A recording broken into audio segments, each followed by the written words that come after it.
Tohle jsou 3 věci, které děláš a přitom tě zpomalujou. První, že vůbec nesprintuješ.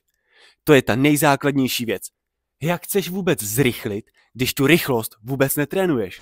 Přitom stačí během týdne udělat pár sprintů. Jo, a když napíšeš do komentáře bonus, tak ti pošlu 4. tip, proč nezrychluješ přímo tobě do zprávy. 2. Vůbec netrénuješ v gymu nohy, protože si myslíš, že tě potom budou víc bolet a že nohy natrénuješ jenom na tréninku a v zápase.